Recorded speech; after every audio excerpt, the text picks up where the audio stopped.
Calling the meeting to order, being 6:30. Can I have a roll call, please? Mrs. Barnes, Here? Mrs. Rogers, Here. Mr. Roach. Here. Mrs. Barney. Here. Mr. Smith. Here. Ms. Durig. Here. Solicitor Nicholas. Here. Solicitor Gannon. Here. Mr. Lennon. Here. Okay, do I hear a motion to approve the January 21st, 2025 minutes? I'll make that motion. I'll second. Roll call vote? Mrs. Barnes, Aye. Mrs. Rogers, Aye. Mr. Roach, Aye. Mrs. Barney, Aye. Mr. Smith. Aye. Okay, next item on the agenda is Scarmazy Homes, Silver Creek Development. Do we have somebody to speak for us today? If you want to come up to the microphone, yes, it should be working. Hello, everybody. Thank you Hi. for your time this evening, board members. I just wanted to come back in front of the board. First of all, I'm Joe Cassidy with Scarmazy Homes, Silver Creek Land, for this project. We wanted to come back in front of the board. I've had a couple conversations with Mike just regarding switching some of our runs of ductile iron pipe to something that's a little bit lower cost to install, but also works better long-term from the authority standpoint. So previously, we had come forward and asked that all runs of ductile be replaced with SDR 26, which is a heavier gauge SDR pipe. So essentially what we did is take a second look at, I think, the 16 runs and essentially narrowed our scope down to 9 runs exclusively that are entirely in cut areas rather than having portions of a trunk line, for lack of better words, entirely in an area of cut rather than having a portion of the line partially on fill. So we just asked the board's reconsideration on these for reasons that they're in cut entirely, and as such, all sections of main line would be entirely in cut areas. And we provided a package to Michael. Hopefully that's made it to you board members that includes some sections from our plan set that show the depths compared to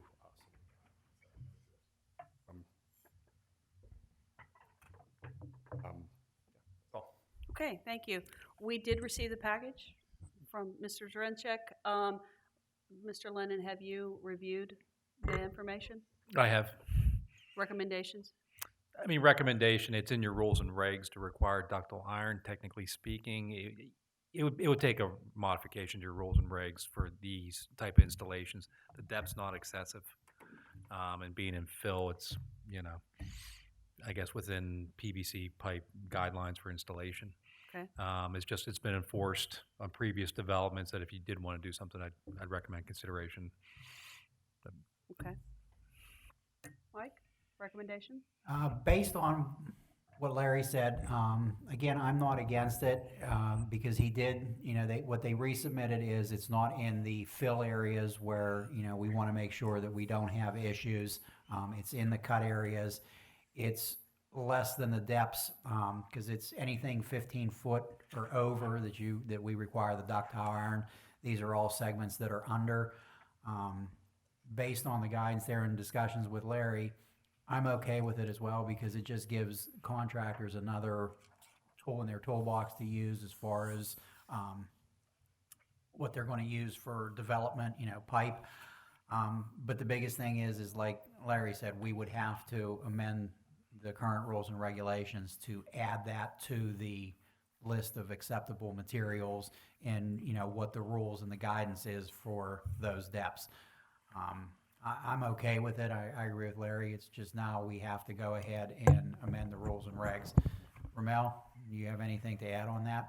Yeah, I was just going to say that I had a chance to talk to both Mike and Larry, and I believe that for the purpose of what you would be allowing now, if you allow that, is a deviation from the rules and regs, but it's special circumstances to some degree, and if I understand correctly, that will be covered prospectively with what we do with the rules and regs. So I concur with both Mike and the engineer that I think the gentleman's request is not unreasonable. Any questions from the board? Setting aside, the regulations, is there a deficiency with I mean, is there an issue that we should be concerned about other than that, which, in your opinion? I don't think so. I mean, based on what I've understood, it's not only satisfactory from an engineering standpoint, but consistent with what we would project moving forward with rules and regs. Mr. Smith, I also had asked Mr. Cassidy to present us with some, it should be in your packets I sent over, some other places that have used this, they've used this in their projects. So I wanted to ask, if other people were using it, so they did provide some information on that. I guess my question for you, Mr. Cassidy, is what is the time frame you're looking to start construction? That if we were going to allow this change, just to make sure, we have a time frame, or what your estimate would be for this?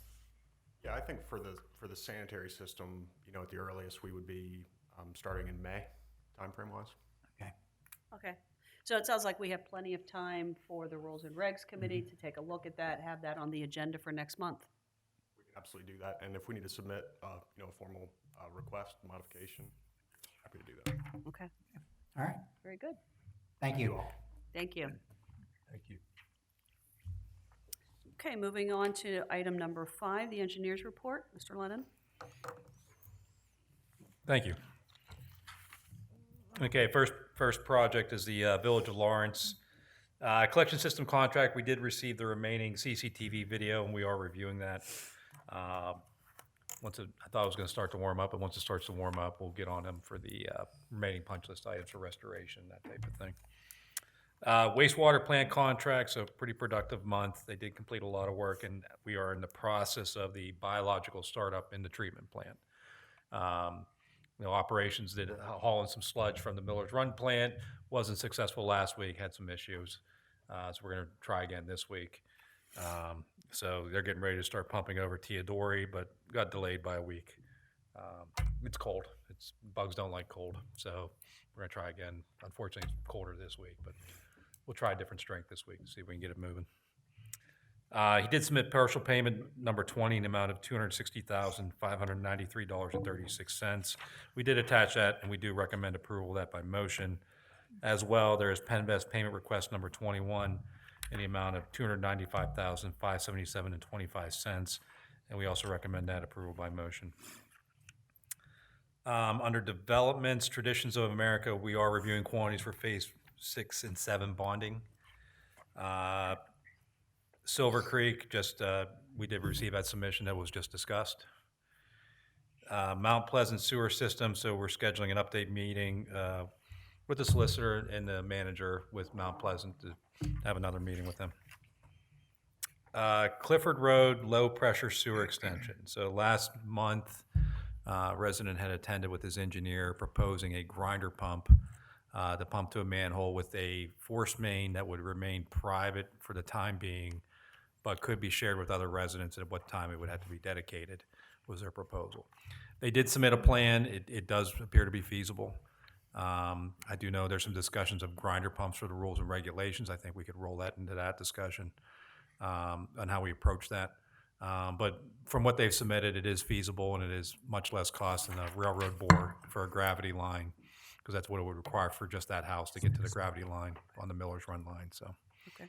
So we'll issue I think our next step there is issue a sewer availability letter advising that is acceptable, and then laying out the next steps for them. And with the Rules and Regs Committee talking about the grinder pump portion of it too, so. Okay. But the grinder pump would remain private, the way we'll state it in the letter. Okay.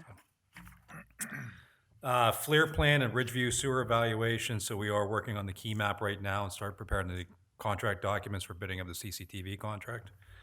That was authorized last month. Miller's Run, lift station, emergency bypass outfall repair. We did complete the survey on January 31st. We're working on the drawings, and then we'll do the design and permitting. That shouldn't take too long to complete that, to get the permit filed. Grant applications, no update on the ones that were filed. If you flip to page 4, there's 2 new programs out. The big one being the PA Small Water and Sewer. That's due April 30th, 2025, so we have time. There's a 15% match there. So I'll talk with Mike, see if there's potential project we want to submit for that grant. There's also the watershed restoration, which would be stream bank stabilization, stormwater. So if there's any stream bank at one of the plant sites, we could potentially do a grant there too if we wanted to. So, I've been carrying the facility review and capital project plan if the board wants to proceed, but that's all I have tonight. Okay. Any questions for Larry? Okay. So do I hear a motion regarding contract number 21-STP1, the rebid, Village of Lawrence Sewage Treatment Plant, to approve partial payment number 20 in the amount of $260,593.36? I'll make that motion. I'll second it. Roll call vote, please. Mrs. Barnes? Aye. Mrs. Rogers? Aye. Mr. Roach? Aye. Mrs. Barney? Aye. Mr. Smith? Aye. Do I hear a motion to approve Penvest payment requisition number 21 in the amount of $295,577.25? I'll make that motion. I'll second. Roll call vote. Mrs. Barnes? Aye. Mrs. Rogers? Aye. Mr. Roach? Aye. Mrs. Barney? Aye. Mr. Smith? Aye.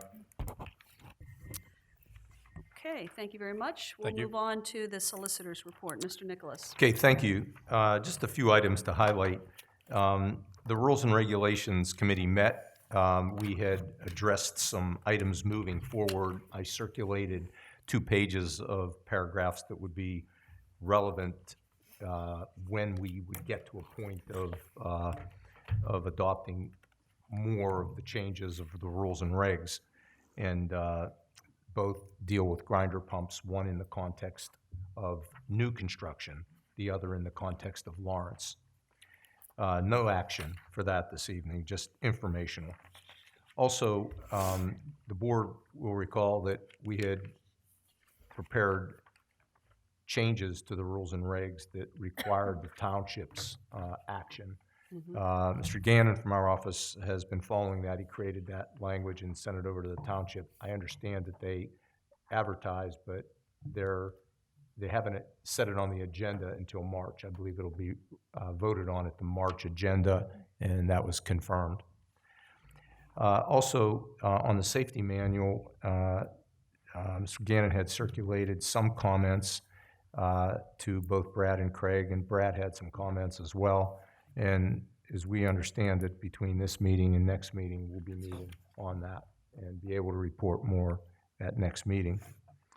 On the Lawrence project, I had brought up to Mike that we had a real estate appraiser, Gary Bodner, come out and initially review the work site before the work was done. Now he'll come out and presumably review now that it's been completed, so he has a before and after picture of it. And I'll make that arrangements with Mike, and I believe the engineer probably should be present for that as well, to just identify any areas of import, that's all. Also, I wanted to bring up that at the plant site, Mr. Vono, who you may remember, was the gentleman that owned property relevant to the ingress and egress of the plant site. And we have already settled with him, but he raised a question about a break in a water line that he believes led to increased water, a significantly increased water bill.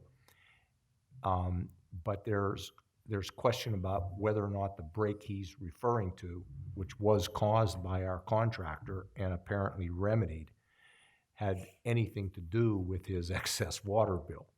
So the bottom line is I'm trying to address Mr. Vono's questions. The engineer has identified the situation and is going to give us a little more detail so I could respond to Mr. Vono. But just so we're clear, our contractor did apparently hit a line at one point and quickly remedied it, but we believe it may have been a rogue line that wasn't marked anyway. But it isn't our responsibility, it's clearly the contractors, if there even is responsibility beyond what we know right now. But I'm following up on that, and I just wanted to let you know, at least preliminarily, it doesn't appear that there's any responsibility on us.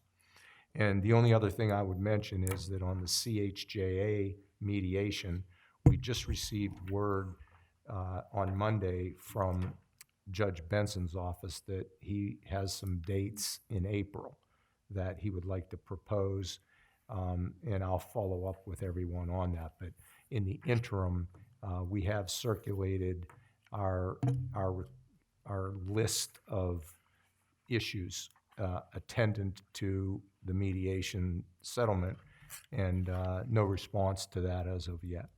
And I think copies of that list went out to all the managers for their comments, if there was any comments, and there were a couple, and that now will just be part of the mediation. And that's all I have. That concludes my report. No action items for this evening. Okay, thank you.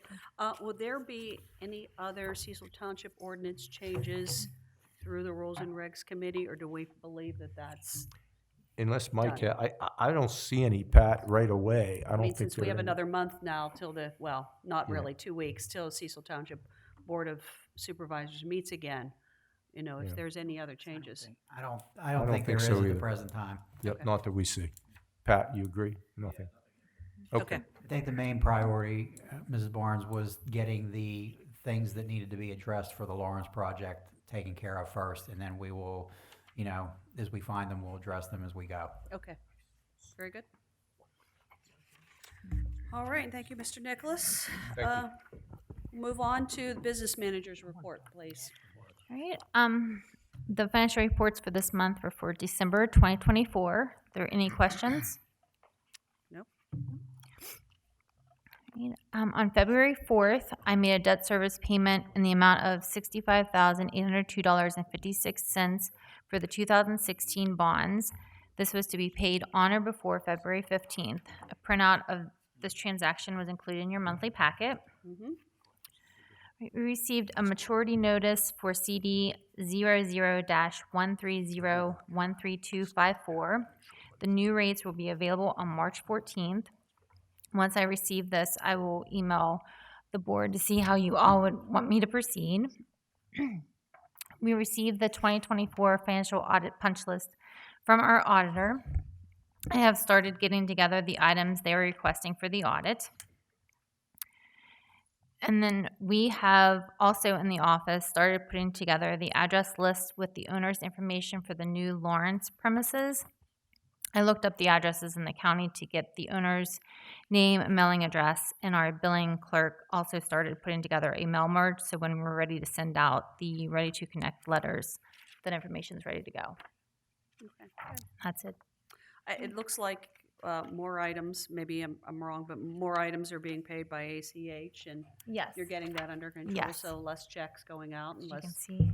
yeah, very Yeah, good. yes. Okay, thank you. Any questions? Okay, moving on to the authority manager's report. Mr. Drensak. Thank you, Madam Chair. This evening, I'll make it short. Under old business, the only NPDES renewal application that we're waiting to hear back from is Cherry Brook. It was submitted, it's complete. We're just waiting for the draft permit to be issued. LNS Monaco, or wastewater plant Monaco acquisition request. I reviewed that. There is no CCTV footage available of the collection system to evaluate the condition. I asked them for the current billing collection versus the delinquency collection information. I haven't gotten that yet either. Without being able to evaluate the condition of the collection system, a final determination is on hold, because until I see what's going on there, they are looking at the possibility of TVing it. I put them in contact with Robinson Pipe, so I'll wait to hear back from them. Item 3, PennDOT maintenance bond for Georgetown Road for the Lawrence project. There's no change. I haven't heard anything more back on that, so I'll just wait to hear and see what's going on. renewal application for the Village of Lawrence Teodori Treatment Plant. The draft renewal package I sent over to LSSE for comment because this is new for me as far as the permit, because there's no data, there's no anything. So I just want to make sure that what we're sending in is correct. This has to be submitted by March 4th, so I forward it over for comment, and when I hear back, if everything's good, we can submit that for renewal. The pickleball facility at 19 Mayview Road, the fees have been paid, but holding the tap permit to address some questions. Basically, in my packet, I've attached the application, what they put in there for what they were requesting, and this is what we based the estimate off of for the EDUs. Now, as Mrs. Barnes forwarded me, they're advertising a 200-plus banquet facility, so we have to get some more questions and ask, because basically, at the end of the day, there may be some more EDUs, but it's not going to matter. It's going to get paid on the front end or the back end, because as soon as the facility becomes active and we release the tap, we'll monitor that for a year, and if he's using more EDUs, we'll request payment for it. So it's not like this is going away. It's been a moving target. You know, we finally got the numbers, sent them over to LSSE for approval, and now, you know, it's being advertised as something different. So we'll keep on top of that. Chapter 94 report, waste load management reports are due by March 28th. For calendar year 224, I'm in the process of completing those. And then last month, I reported at the Miller's Run pump station, there was an issue with the VFD or the pump. We had the pump pulled. The bearing is bad on the pump. It's in the process of being repaired. And also the VFD is bad. We have that ordered, so we'll get those corrected. New business, no major issues with the rain event this past weekend. Miller's Run plant did take on lots of water, indicating there are inflow and infiltration problems.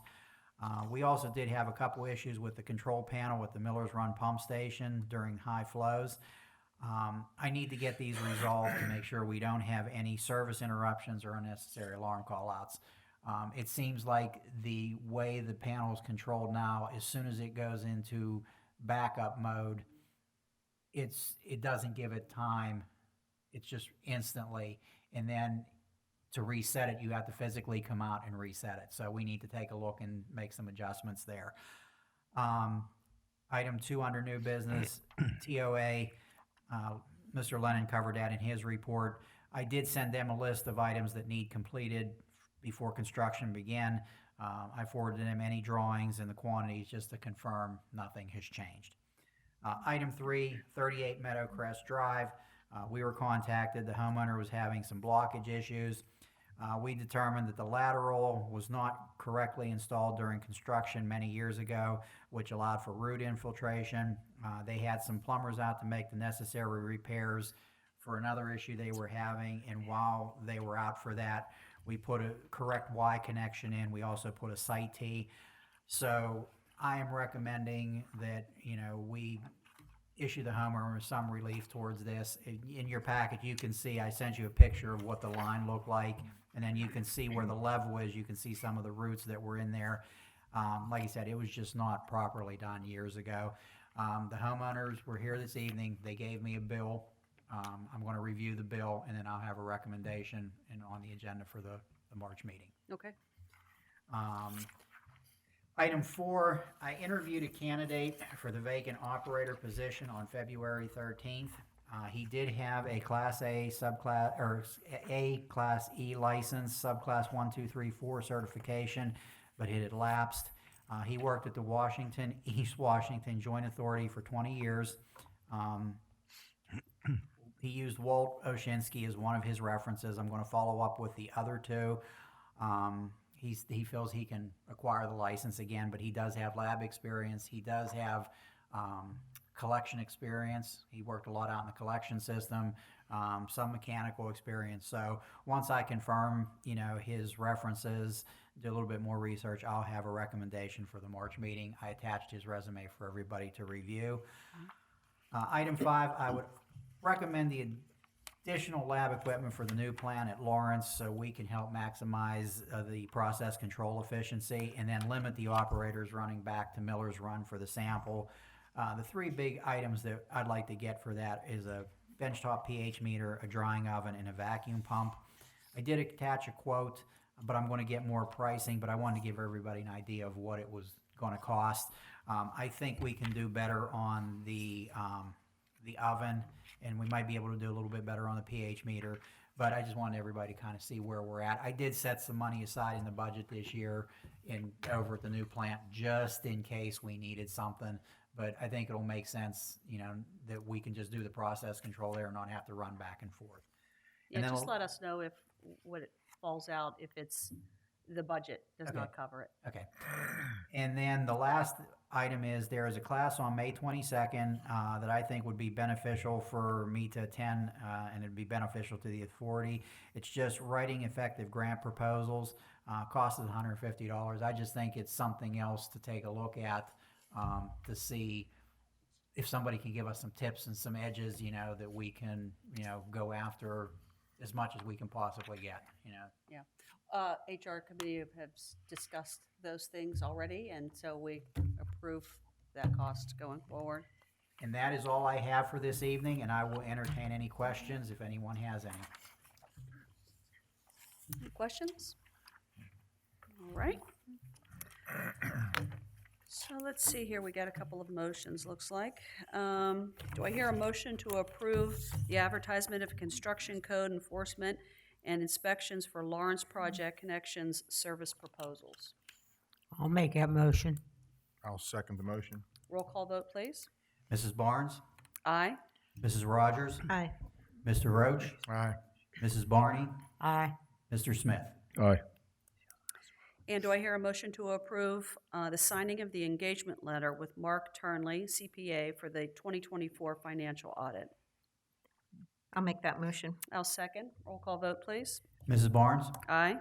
Mrs. Rogers? Aye. Mr. Roach? Aye. Mrs. Barney? Aye. Mr. Smith? Aye. Okay, thank you. Moving on, were there any correspondence to review? No. All right. Committee reports. Do we have anything from the Rules and Recs, Regulations Committee, other than your update? That should cover it. Okay. Safety Committee? Not till next month? Just next month. Meeting. Okay. HR Committee? I think we're good. We're good. We've done reviews and established what the rates will be for next year. Okay, do I hear a motion to approve payment of expenses and transfer of funds, et cetera, for payroll and taxes and other expenses? I'll make that motion. I'll second it. Roll call vote? Mrs. Barnes? Aye. Mrs. Rogers? Aye. Mr. Roach? Aye. Mrs. Barney? Aye. Mr. Smith? Aye. Okay, moving on to item number 11, comments from the floor. Anybody need to speak tonight other than Silver Creek? Okay. We do not need an executive session tonight, so do I hear a motion to adjourn? I'll make that motion. I'll second. Roll call vote. Aye, aye, aye. Motion Aye. carried, Aye. meeting adjourned. Is it a record? That's not a record. It is not as efficient. That was very short.